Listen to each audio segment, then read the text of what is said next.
Your boy is now officially a certified AI governance professional.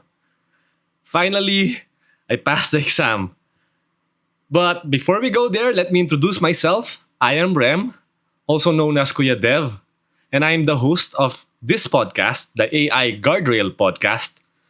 I am also a former electrical engineer who's now currently was shifted careers into web development, and I'm also now taking a master's degree in responsible AI. And speaking of my master's degree, before we get into me sharing how the preparations I did to pass the exam for AIGP, let me just share a bit of an update on my graduate studies. So this past couple of weeks has been quite light on load relatively because it's still a bit heavy. But one thing that I really enjoyed in this past couple of weeks was we had this session in computer architecture, because sometimes our professors invite people to talk during our classes, and our professor for computer architectures invited an AI engineer from Google. And she shared a peek into how they do language processing behind the scenes. And she actually showed a demo of a recorded Google Meet call in which the participants there are actually speaking in other languages. Like this one person who she was talking to was speaking in English, but in real time, Google Meet is translating all that the person is saying into German. I mean, I can't understand German, but it seemed legit. um, but yeah, that was very, very interesting, and to see, to watch that, Google Meet is, going to release. I don't know if it's already there, but from experience, we only have, the live captions, the closed captions that show up during calls. Whenever you don't understand the person that you're talking to, you can turn that on. But this is different because it uses actual audio. It actually kind of softens the volume a bit of the person you're talking to, and tries to in real time it adds the audio in German. So it's similar to how, if you're a fan of the Hitchhiker's Guide to the Galaxy, that's I think they call it the Babel fish, where you put it in your ear. It's an actual fish you put in your ear, inside your ear, and it will translate other languages into your own language. So it's similar to that. It does it in real time. So yeah, it's that was very interesting. And there's a couple of our subjects in this term. One is computer vision, and the other is natural language processing. They're kind of heavy. They're introducing a bit of the math, but not too deep.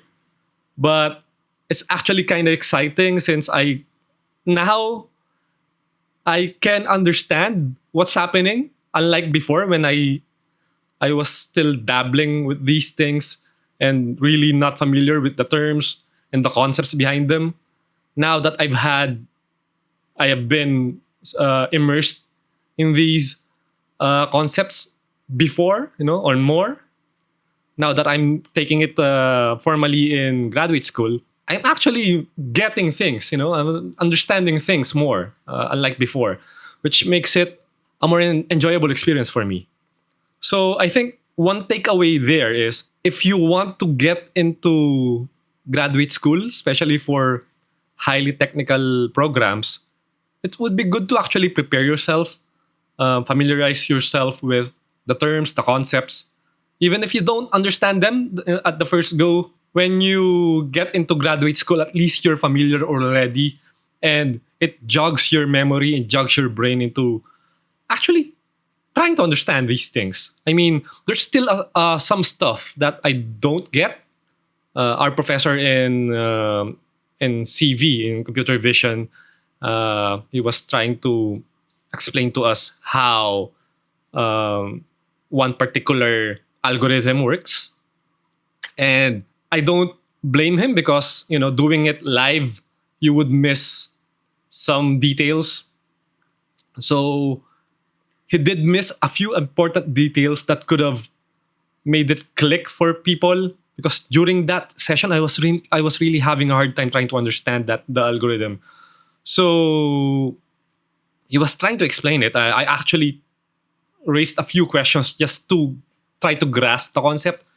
But during that session, I couldn't really pick it up. I had an idea, a vague idea of how it works, but I felt it wasn't enough. So good thing we have YouTube now, right? And thank goodness for our brethren from India, um, our brothers and sisters from India, and I saw a couple of videos there that explains the concept in a way that you would go, yeah, yeah, yeah, that's how it goes. Okay, okay, okay. It's actually very simple, right? So yeah, in that in those videos, they tackled the most important concepts that you should understand, the basic building blocks of that algorithms.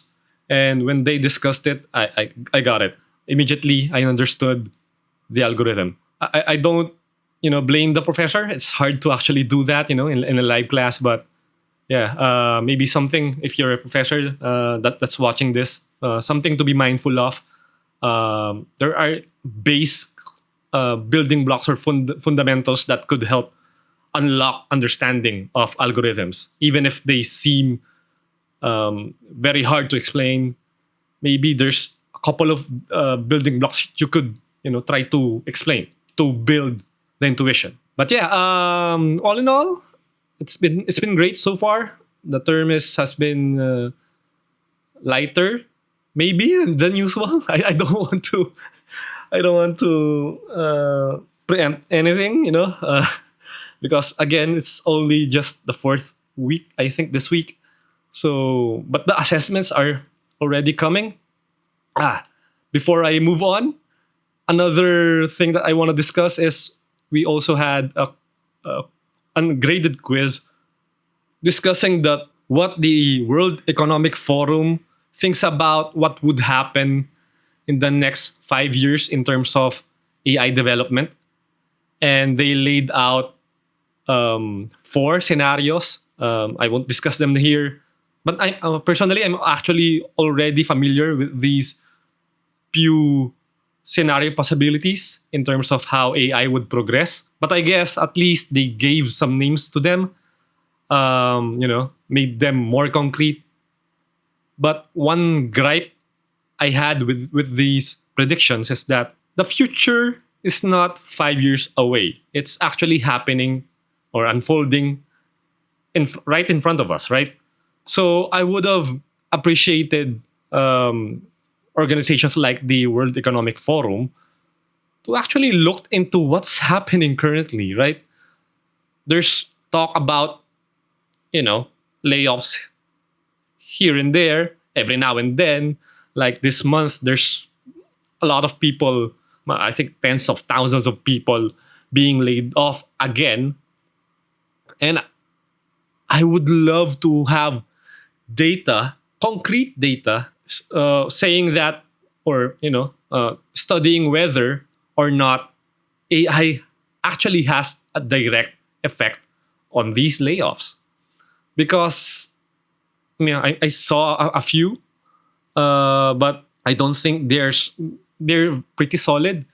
But they're saying that AI doesn't have any effect on layoffs at all, or very little effect on layoffs. So I'd love more, and maybe a more comprehensive study on what's happening currently and what's actually or what's really causing these layoffs. Because, it's causing fear among people, right? And causing people to actually be afraid of AI and even, have a negative sentiment against AI, which is, I think, not a good thing. So, yeah, that's my update so far with graduate school. But before I go into the AIGP exam, allow me to also share my thoughts about this new open source personal AI assistant that has been trending lately. It's kind of confusing because it has changed its name multiple times. I think it started out as Claudebot, then renamed to Moltbot, and it's now OpenClaw. So yeah, it's been the talk of the town the past couple of weeks. I haven't really tried it yet because I looked into it, but it looked very, in security wise, it looked very vulnerable. So I was afraid on actually trying it. Um, so if you're living under a rock, someone released an AI personal assistant that you could host in your own machine, and you would it actually has the capability of taking over your machine or controlling your machine from running applications, running commands, managing your calendar, your emails, everything. If you give it the permission, of course.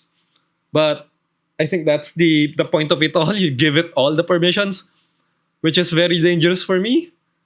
And people have been buying, of all the things, Mac Minis and installing the AI bot there, the AI agent there.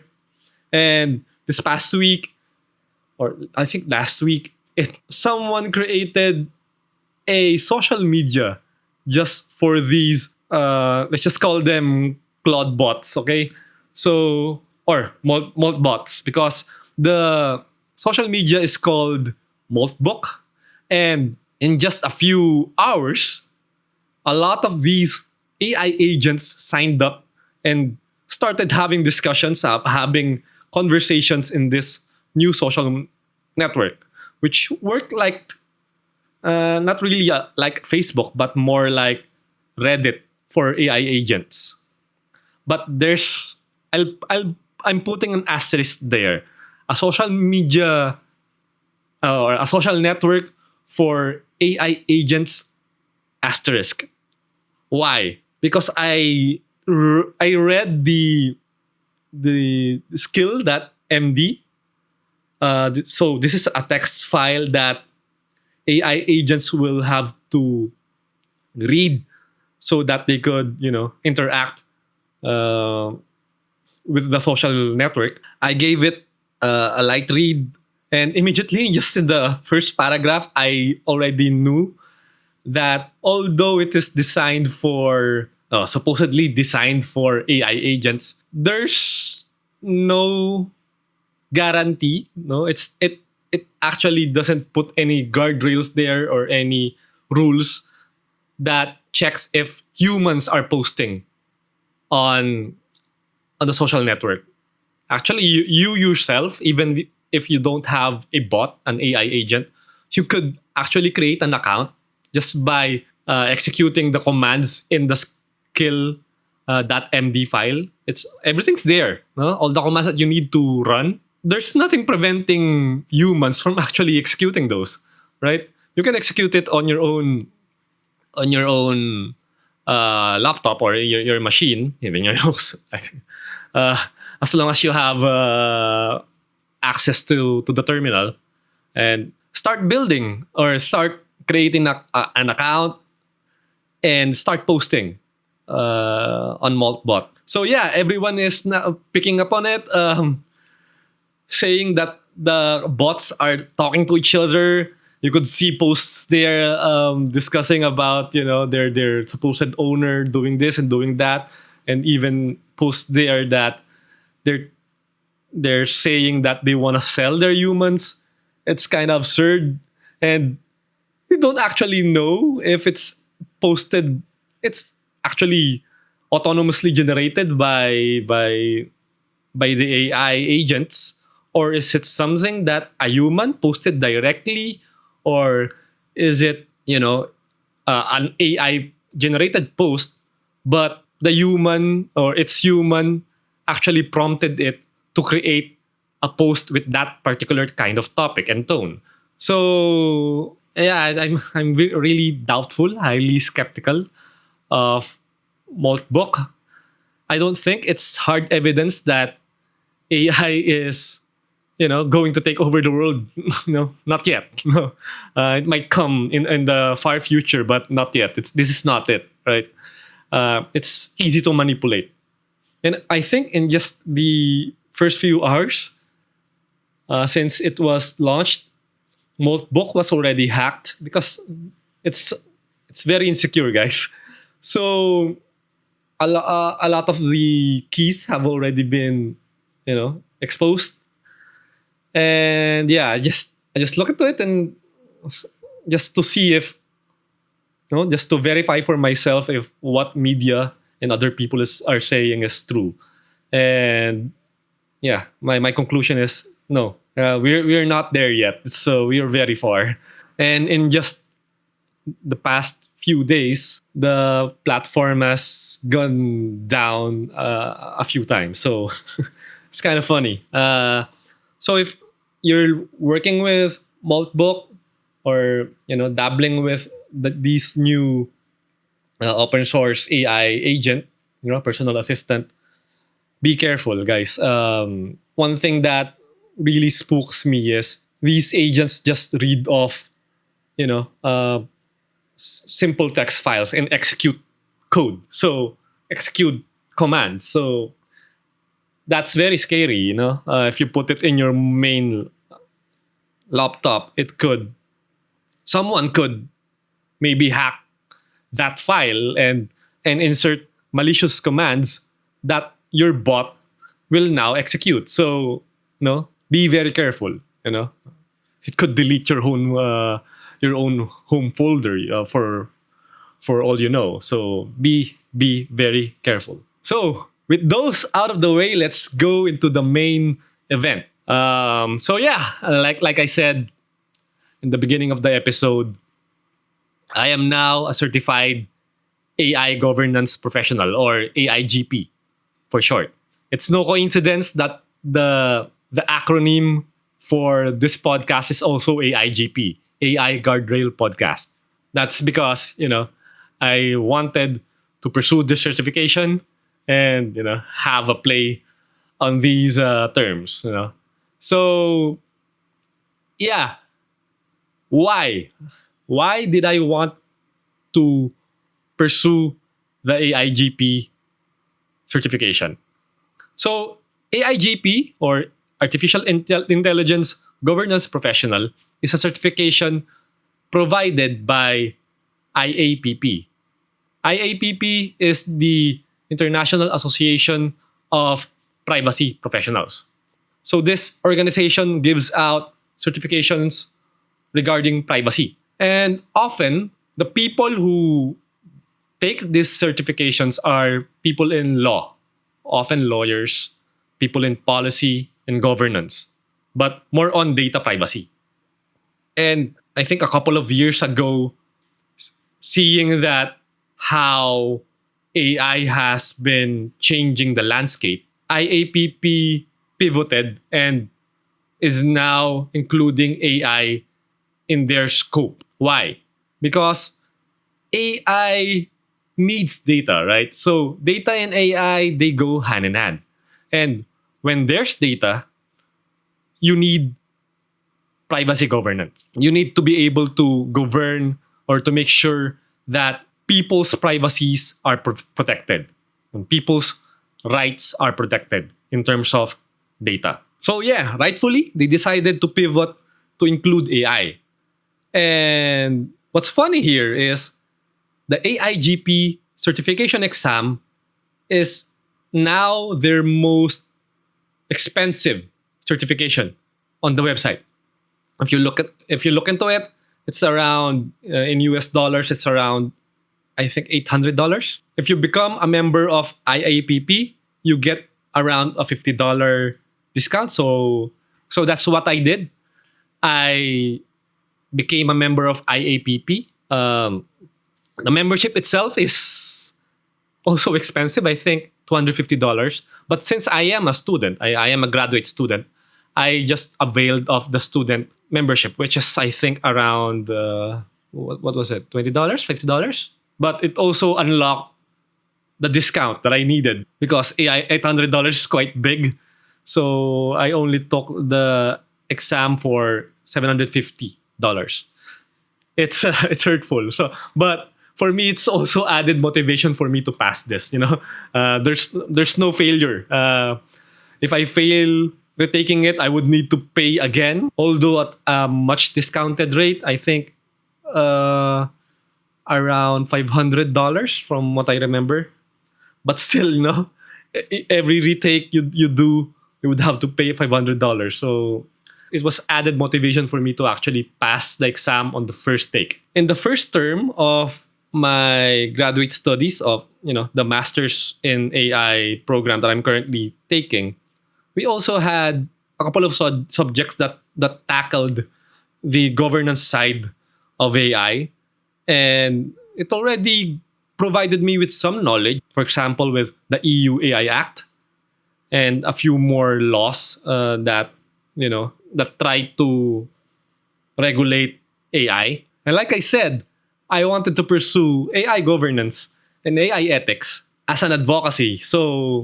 And that's why I'm currently taking a master's degree in responsible AI. And in that first term, yeah, we tackled a few of these concepts. And during the middle of the first term, I was actually curious whether there was any certification available that I could take regarding AI governance or AI ethics, and I stumbled upon IAPP's offering. At first, I was okay. I could take this maybe next year after I finish all my academics. But I also learned that by February 2, 2026, they would change the curriculum or the body of work that's covered by the exam. So I decided to actually take it right before that, so that I wouldn't need to overwhelm myself with all these knowledge. So the coverage of the exam is very vast already, at least for for the version that I took. And for the changes that they will be adding, or they actually added now for 2026, it's going to add a lot of the new laws and policies into the exam. I just wanted to get or to pass the exam and get the certification before that. And thankfully, I was successful. But why? Why exactly did I want this particular certification? One is, again, this is the IAPP. It's the largest privacy certification body in the world. So there's a bit of prestige there, but it's not a major motivation. It's more of, okay, so I've been introduced into these concepts in my previous term. How can I build on them? I know that there's a lot of things out there that I don't know. How can I get a feel of the current landscape in terms of AI governance? And that exactly what the AIGP certification provided. Not the certificate itself, but the preparation that you had to do. It would force you to actually do your research and find, find material that actually aligns with AIGP's body of knowledge. But I didn't start from scratch, because if you read the body of knowledge that they need for AIGP, there's so much stuff there. So it would overwhelm people. Thankfully, there's a course on Udemy that was created by Dr. Kyle David, who is also an AIGP. And in that course, he actually condensed everything and explained everything in a very, very comprehensive and easy to understand way. So that was my starting point. I purchased Dr. David's AIGP masterclass course on Udemy, but actually I regret that, not because the course is bad, but because he actually offers the course on his own website. And I will link everything down below on the comment section. So if you purchase the course in his website, you actually, for the same price, you actually get, I think, a couple more test exams and a flashcard thingy that you could use in your preparation. And when I purchased the course on Udemy, right after I saw that he actually offers it with bonuses on his website. So I really regretted it, but well, that's life. But even the course in Udemy is very good. So I started from there. Every time that I felt I needed more resources around a particular topic, I just, searched. At least it gives you the lay of the land of, this is what's currently covered by AIGP. And yeah, it's he explained it in very simple terms. He also explained how the exam is conducted, that it would test your English ability, not only your knowledge of the body of knowledge. It is designed to actually trick people. So if you don't really understand the concepts, you would really doubt yourself. So it was very helpful, the tips that Dr. David provided in the course. And actually, when I posted that I was taking his course on LinkedIn, Dr. David reached out to me privately and provided me with more tips that I used during the exam. So, yeah, thank you, Dr. David. What you're doing is very, very helpful for people like me. One good thing, because I already had background in AI, because I'm currently taking a master's in AI program, a lot of the vocabulary I'm already very much familiar with. So the only thing that I really needed to work on is the legal side, and the governance side of the exam. And thankfully, again, I'm really thankful about the course by Dr. David, since the exam itself is very heavy on use cases.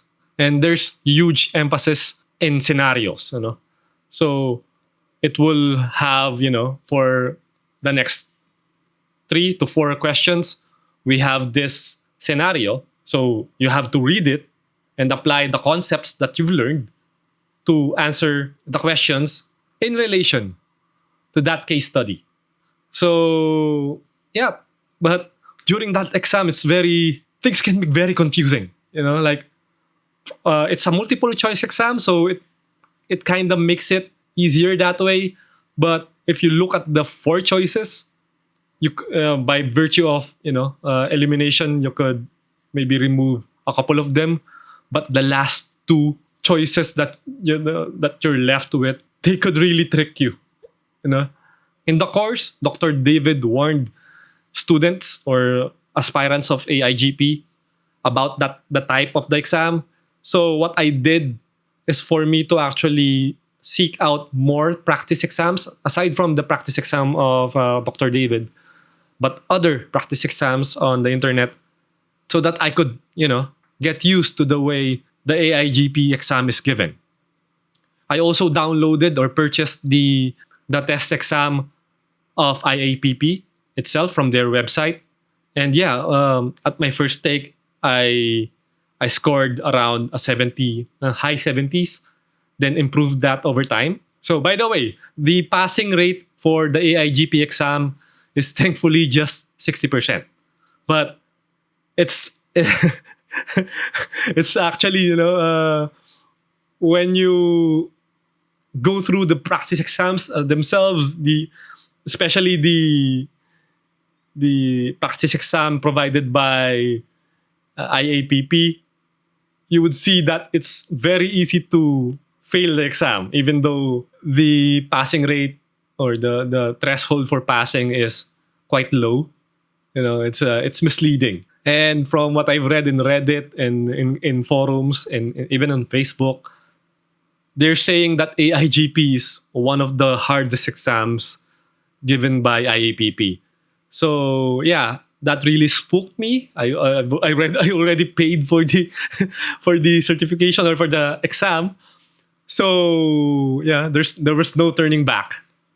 Every day, I took one or two practice exams and made sure that I was progressing. I was increasing my score, no, up to a point that I was actually getting 90% in the practice exams. I hated memorization. So I hate memorization. So I didn't memorize anything. I took notes from Dr. David's course using Obsidian, and I pinned everything on the homepage of Obsidian. And every day or every so often, I would just read them, not to memorize, just to read them and just let my brain do do its thing, right? No, and eventually, actually, you memorize things. The brain forms patterns that could help you recall difficult stuff even during the exam. So I'm not one to use flashcards, but I'm more about exposing myself repeatedly uh, with these concepts, especially laws. I'm very weak. I don't have the skill to read legally. So the course, the practice exams, they were very helpful.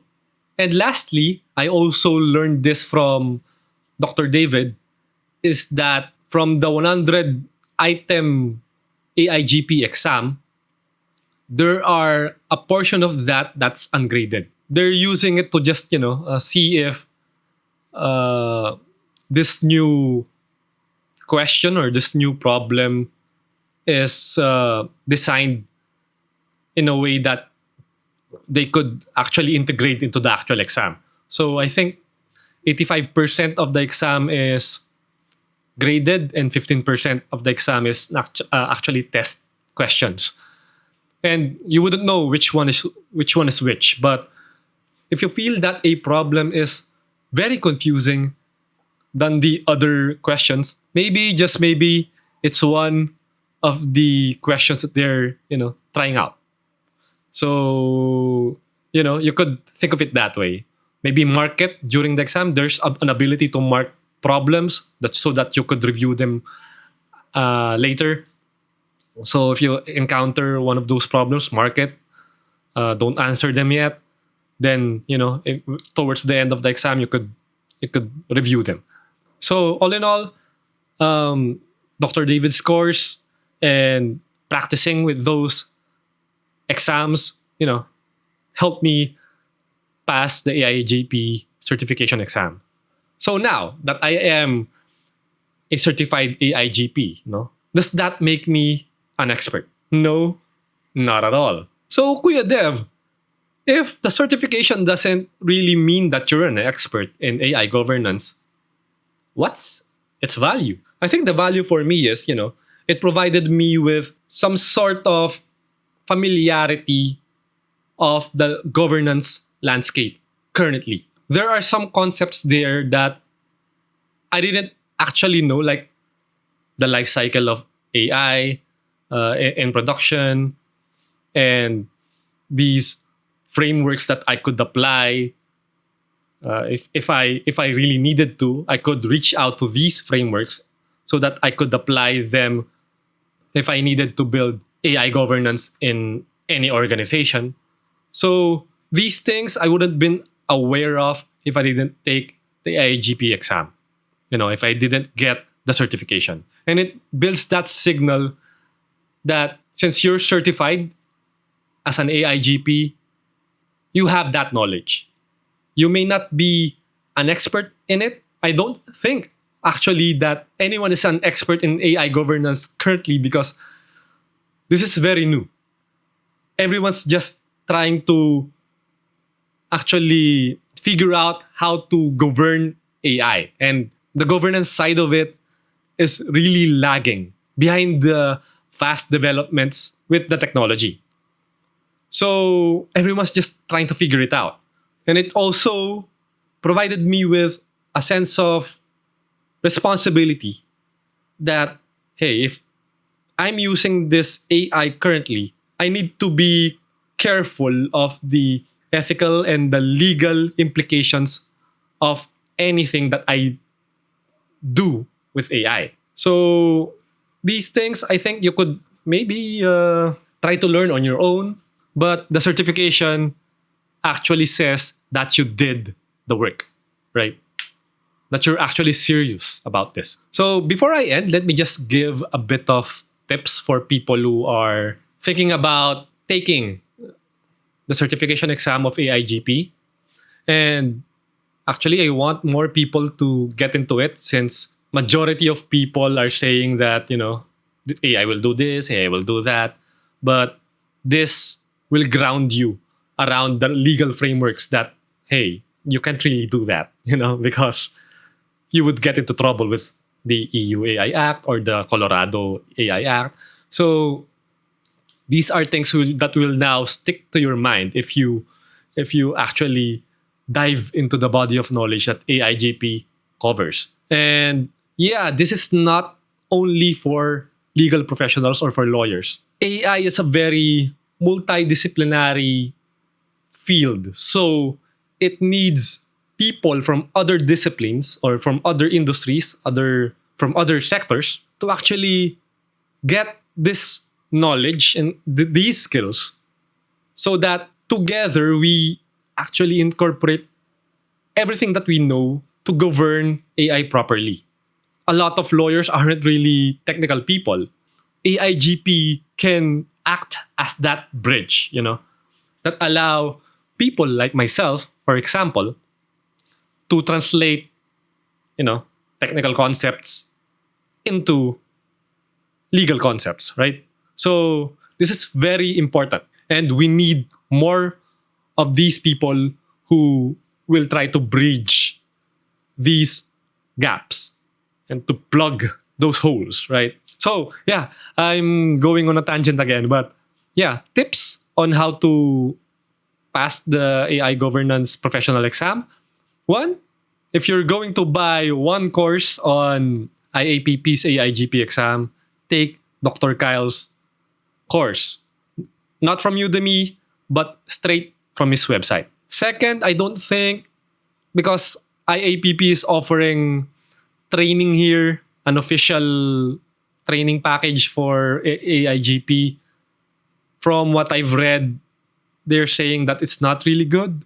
So might as well just take Dr. Kyle's exam. But if you have the money, why not, right? You have the time, you have the money, go for it. But if you're quite, strapped for cash, just take Dr. Kyle's course on his website. Then try to actually understand the basic fundamental concepts of AI.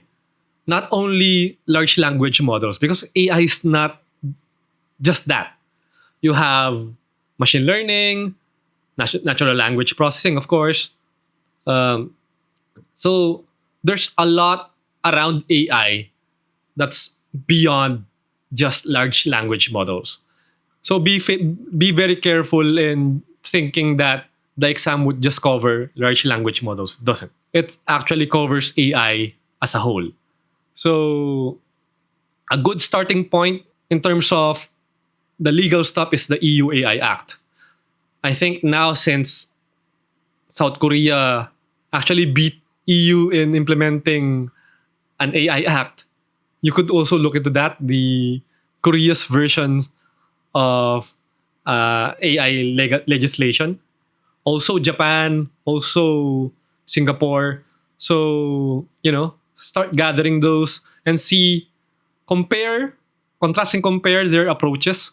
Here in the Philippines, we're just that's another episode, but don't bother here in the Philippines. But United States, China, look at their legislation, their regulations around AI, and try to contrast and compare. But before you actually go into the legalese, the legal stuff, the frameworks, make sure that you are solid with the technical concepts of AI. You don't have to go deep into the algorithms. There's no questions about that, but more of the high level understanding, what type of AI is suitable for this particular use case, for this particular case study. So that's more like that rather than how, computing how propagation works. At least you know what back propagation is and don't bother with the internals of how back propagation actually executes, updating weights. Don't go overboard in buying test exams. Of course, Dr. David's course already provides, I think, two plus a couple more bonus exams. But maybe buy one more or one or two more if you have the money. And try to practice. Try to get comfortable with exam taking, because I know a lot of people also have that anxiety whenever they take exams.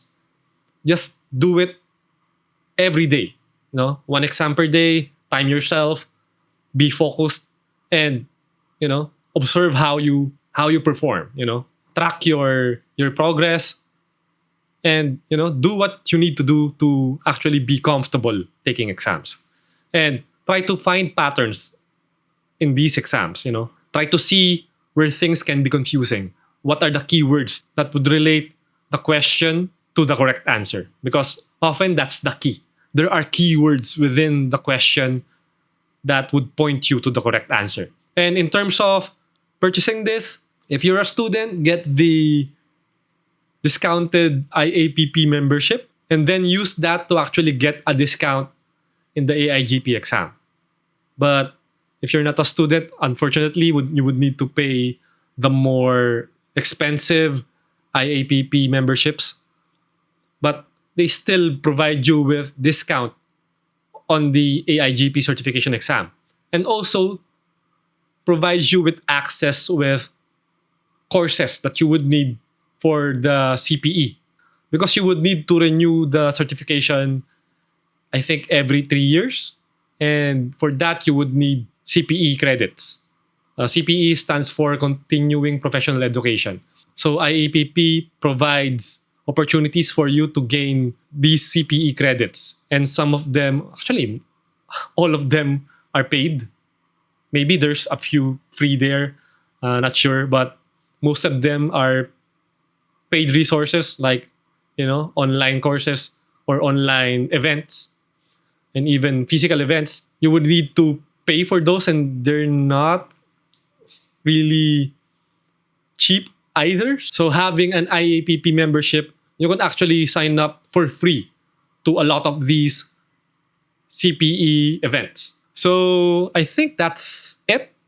If you have any more questions, just comment down below, and I'll try to answer them either by commenting, or maybe I could discuss in another video. If you enjoyed this episode, if you think that this is something that you are interested in, AI governance, AI ethics, responsible AI, please give it a thumbs up, like and subscribe to our channel. Thank you for tuning in to the AI Guardrail podcast, and I'll see you in the next episode. Bye.